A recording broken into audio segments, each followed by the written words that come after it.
Good afternoon from Joint Base Andrews, just outside Washington, D.C. I'm Ted Oberg. This afternoon we are seconds away from the touchdown of Special Air Mission 41, the final trip to Washington, D.C. of President George H.W. Bush. His casket is on board with about a dozen of his family, some of his close staff members. They're arriving here for a brief ceremony at Joint Base Andrews, a place that both President Bush 41 and 43 obviously know very well. It'll be a brief ceremony here, and then from here he will move to the U.S. Capitol, where a number of dignitaries will have about an hour-long ceremony to begin the period of lying in state inside the U.S. Capitol Rotunda, their touchdown of Special Air Mission 41, a plane often used as Air Force One, but today designated Special Air Mission 41 for the arrival of George H.W. Bush. It'll take a couple minutes for the plane to make its way here to where a number of people have gathered already. Many of President Bush's former staffers are here.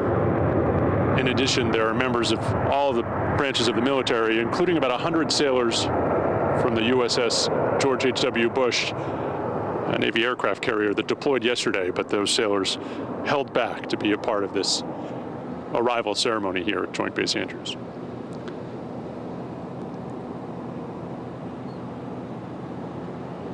The family has left little of this up to any sort of surprise. It's been years in the planning. President Bush picked much of this himself, although the ceremony that you're about to see here is not terribly emotional. There'll be no speakers. Air Force band will play and a 21-gun salute will be offered to him. And then the family will move into a motorcade to make their way downtown into D.C. and to the U.S. Capitol.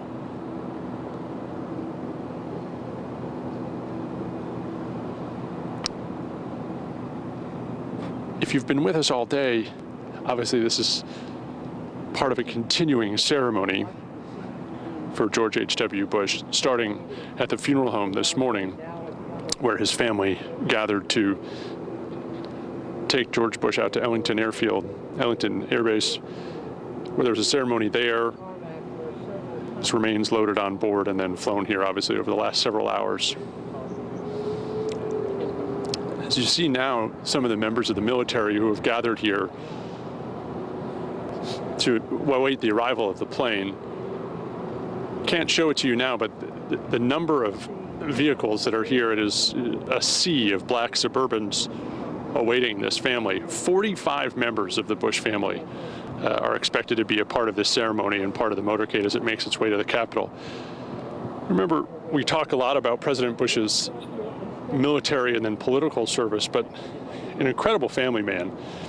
5 of his children will be here, 17 grandkids, and 8 great-grandchildren, not all of them likely to be here. Some of them are quite young, but 45 members of the Bush family, a huge family. And President Bush always said that faith and family were the pillars of his life, even more so after he got out of political service, but certainly even while he was serving, he would say that the children and especially his grandchildren were wonderful diversions, oftentimes in the Oval Office, just piling in unannounced. And so to see the family here today, it'll certainly be a reminder of how important that was to him throughout his entire life. As President George H.W. Bush, a very frequent traveler, he was no stranger to the world stage. He'd been an envoy to China. He was a CIA leader. This is a man who knew well Joint Base Andrews and used the power of that plane especially to carry out U.S. diplomacy around the world. Part of his history is that the politics of personal diplomacy was incredibly important to him. He believed that it wasn't necessarily ideology, but relationships that would further the American mission around the world. And there you see the hearse that will carry him into D.C. Much of the route between Joint Base Andrews was actually in Maryland outside Washington, and the Capitol will be closed down for what will become quickly rush hour here in Washington, D.C., but certainly an honor befitting a man who served his country for more than 50 years. Keep in mind, he first made his trip to Washington, D.C., certainly not on a plane that grand, but as an elected representative in 1967 to swear in the U.S. House 51 years ago. He took his oath of office nearly 30 years ago. It'll be 30 years ago next month that he swore in as President of the United States. And we talked about it a little bit yesterday, but it's an incredible reminder of just the way he saw his office. He started that inaugural address with a prayer, and in it he said, there is one just use of power, and it is to serve people. Think about that as a legacy of this man that we're all remembering now, and can only imagine what his family is thinking inside this plane as they make their last trip to D.C. with him, and how important his service has been to that entire family.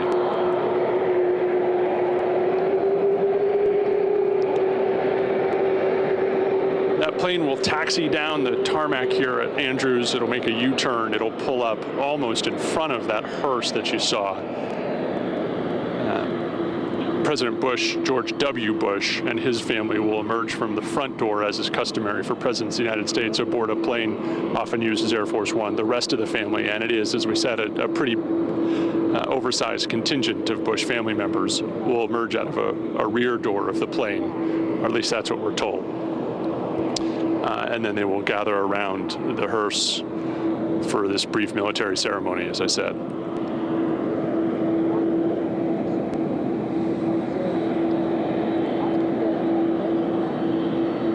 And as we said, virtually none of this will be left to surprise, as we've been here since 6 a.m. this morning, and we've seen at least 2 rehearsals by the military members who will carry out this ceremony. It will be done with incredible precision.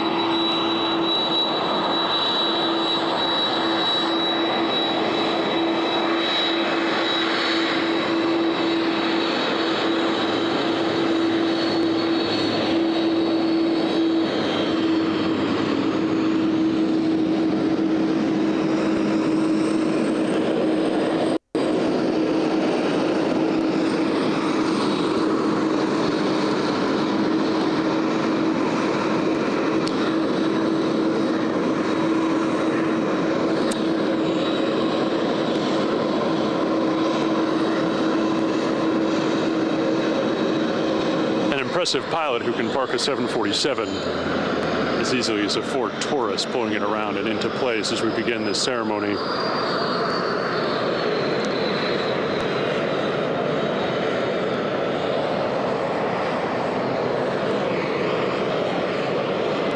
And as I said, it will take about 20 minutes now once families start to emerge from the plane. No one will speak here. There are clergy who are a part of the ceremony, but more in a ceremonial role than a speaking role. The military band will play customary presidential music. There'll be a 21-gun salute.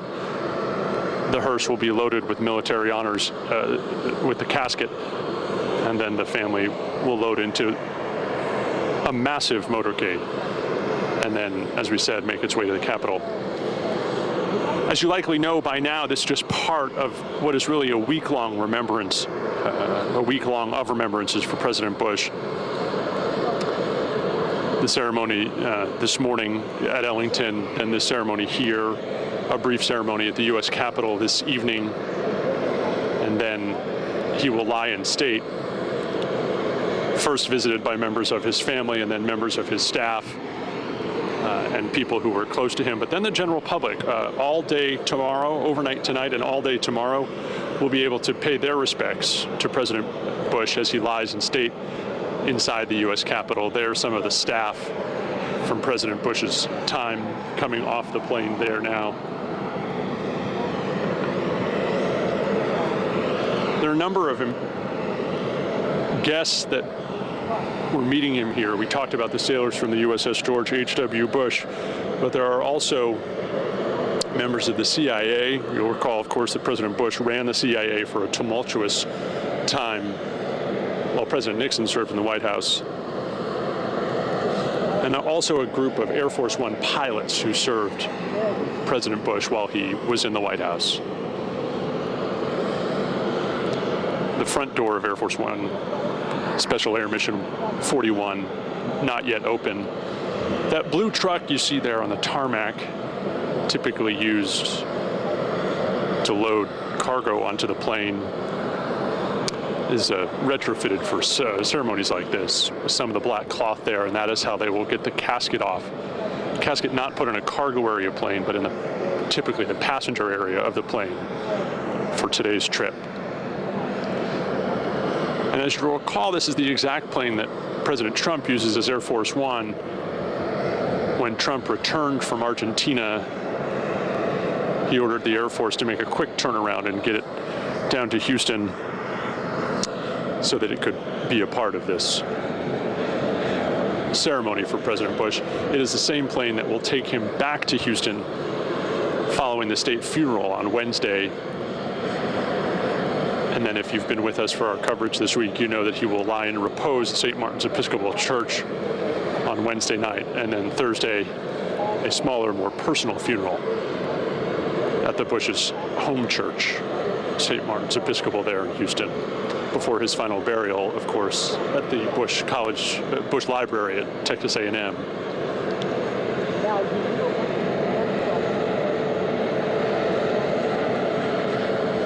It goes without saying for anyone who knows the story of George and Barbara Bush that the coming home for him and the burial at Texas A&M is a reunion of not only with his wife of 73 years, but of the daughter they lost at 3 years old. A daughter who President Bush would tell pretty much anyone who would listen that he thought about every day. And it is a loss that he never forgot.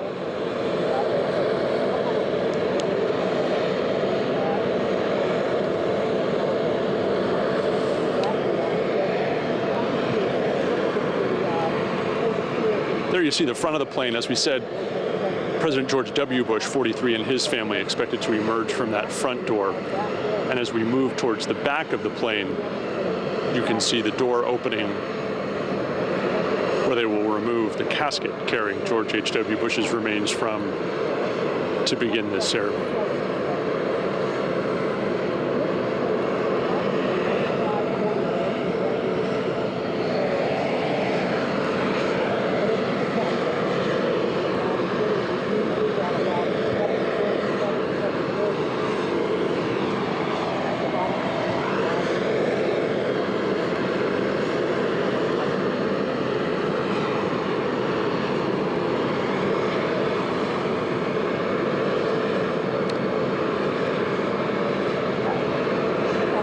Remember, as you watch President Bush emerge, George W. Bush start to emerge from the plane there,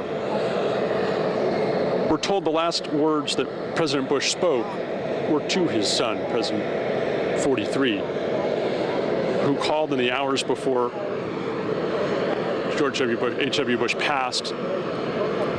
He was put on speakerphone, and George W. said, I wanted to let you know you were a wonderful dad and I love you. We're told George H.W. Bush answered, I love you too.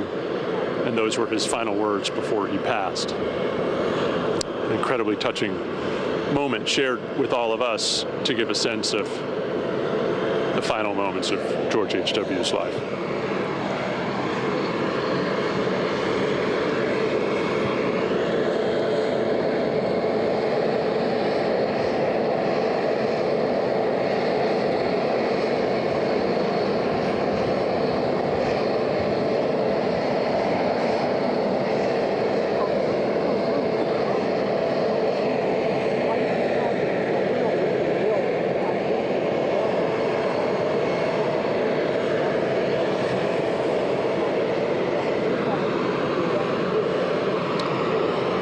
Likely to see next is a military band start to walk into place in addition to an honor guard made up of members of all four of the military branches,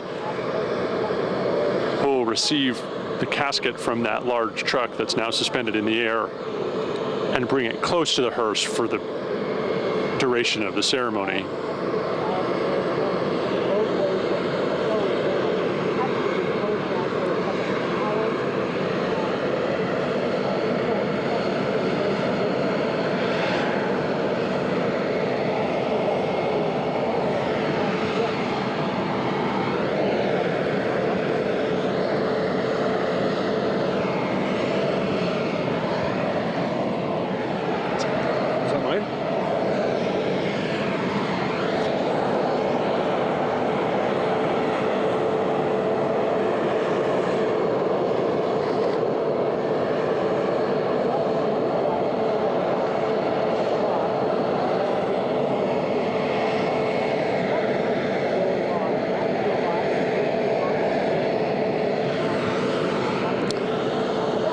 In addition to the family that's on the plane, and we believe that that is George W. and his wife, possibly his children, Neil Bush and his wife, and we believe Marvin and Doro and their spouses are also on the plane, but we believe that Jeb Bush and his wife Columba are joining the family here at Andrews for the trip into Washington, D.C., although we've not seen them yet.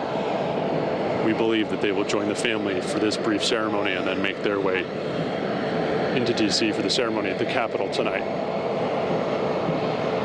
That will be carried on the TV side as well as here on ABC13.com if you'd like to join us for that. The Vice President, Mike Pence, expected to speak at that, in addition to House Speaker Paul Ryan and a few other dignitaries. There, the Air Force Band and the Honor Guard making their way across the tarmac, expected to pass the hearse and then stop. And once they are in place, it's likely that we'll start to see some of the Bush family begin to emerge from the plane.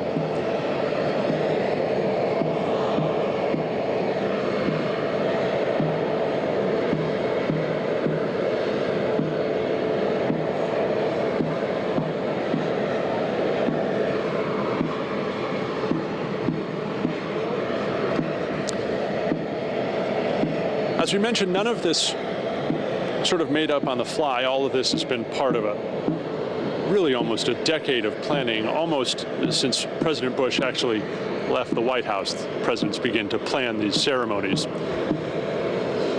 So there is this, and then as we mentioned, the ceremony at the Capitol.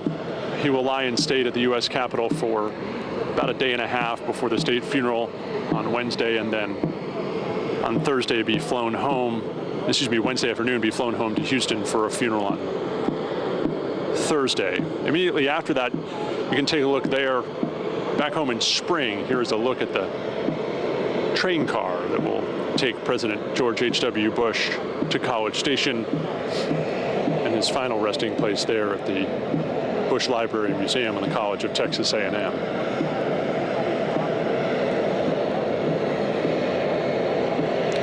Specially designed Union Pacific locomotive, painted much like Air Force One, used only for this occasion. It's been in storage for quite some time. Back live at Joint Base Andrews, you can begin to see some of the military dignitaries, in addition to the Honor Guard, filling out the tarmac.